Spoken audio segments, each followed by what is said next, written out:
Today's agreement began in Doha.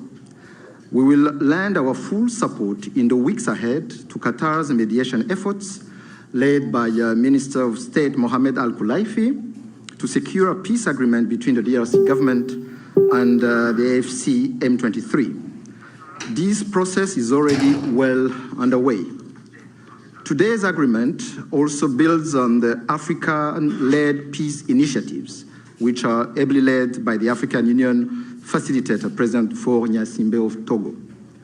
The heart of this peace agreement is the decision to establish a standing joint security coordination mechanism between DRC and Rwanda.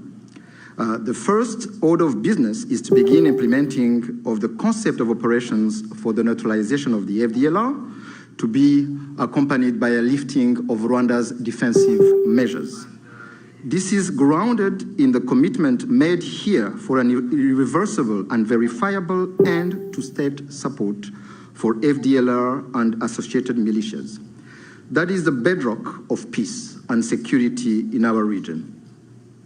FDLR is no ordinary militia. It is the remnant of the forces which committed the genocide against the Tutsi in 1994, in which 1 million people were killed. With this agreement, we also committed to facilitate the return of refugees in our respective territories with the support of the UNHCR. Creating the conditions for the safe and dignified return of refugees is vital to achieve lasting peace. We also took to enhance economic cooperation, including with American companies and investors.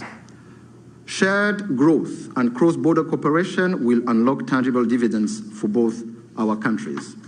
We must acknowledge that there is a great deal of uncertainty in our region and beyond, because many previous agreements have not been implemented, and there is no doubt that the road ahead will not be easy. But with the continued support of the United States and other partners, we believe that a turning point has been reached. Rwanda stands ready to work with the DRC to deliver on our joint commitments.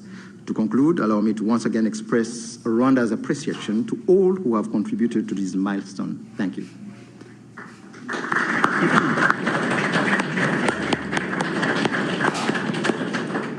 Thank you, Mr. Minister. I now turn to the Foreign Minister of the Democratic Republic of the Congo.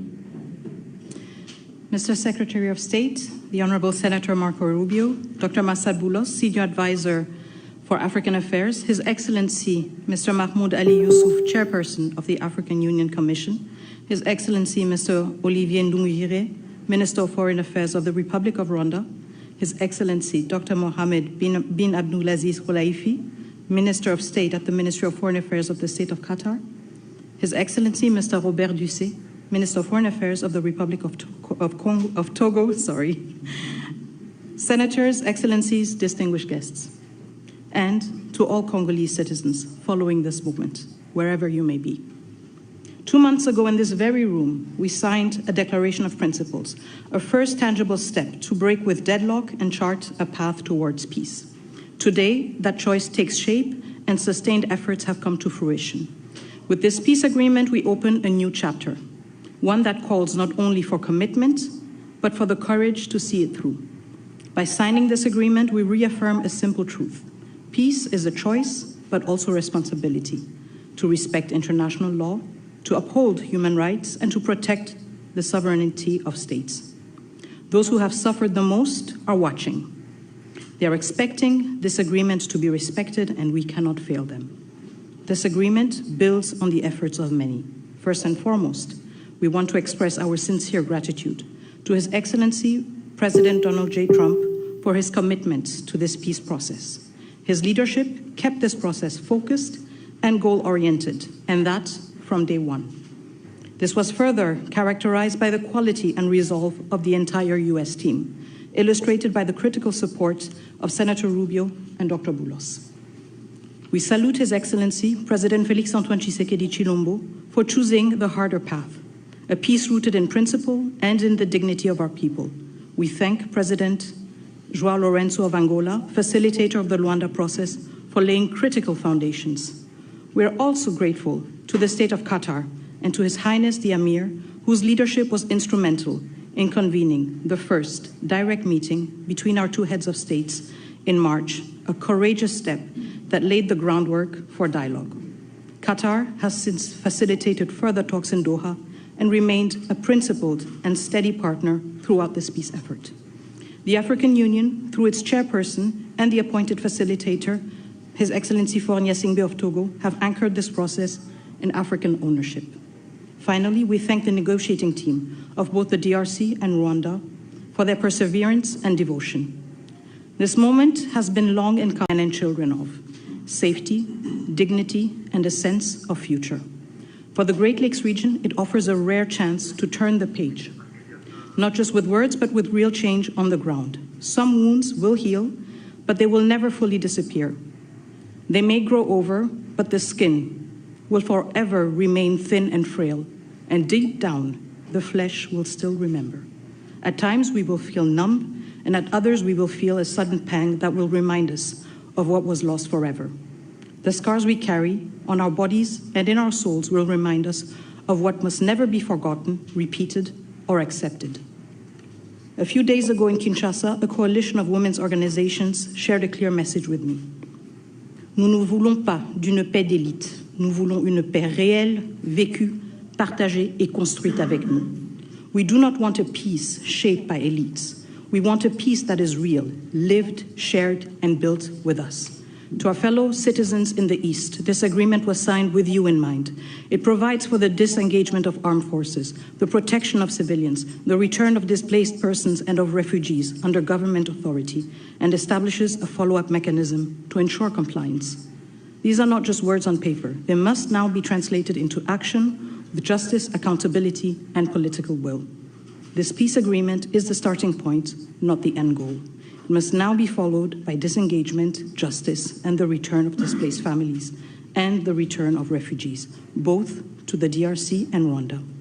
However, no text, however carefully negotiated, can carry on its own the weight of peace. I still remember, on the day we signed the Declaration of Principles, a member of the US team said, "If it were easy, it would have been done a long time ago." That holds true now more than ever. What we have signed is only as strong as our will to implement it. We, the DRC, will certainly and resolutely fight for this agreement to be respected, not with our words, but with our deeds. Today, we have chosen peace. What matters now is that we protect it and prove to our people and to the world that even in a region marked by deep scars, dignity and cooperation can prevail. So now, our work truly begins. Thank you.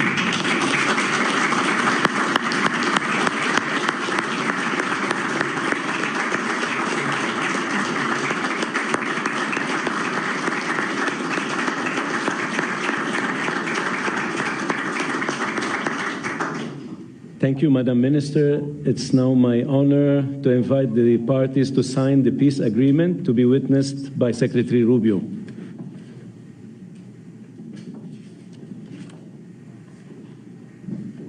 The agreement being signed includes provisions on the respect for territory, full text of the concept of operations of the harmonized plan for the neutralization of the FDLR and disengagement of forces / lifting of defensive measures by Rwanda, which was agreed to under the auspices of the Luanda process on October 31st, 2024, and adopted by the foreign ministers on November 25, 2024.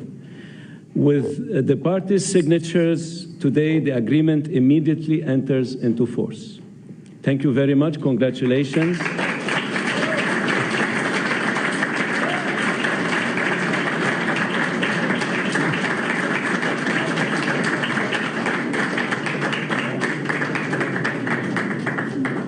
This concludes the proceedings.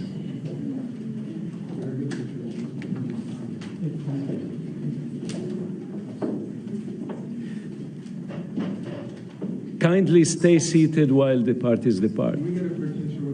Yes, please.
agree?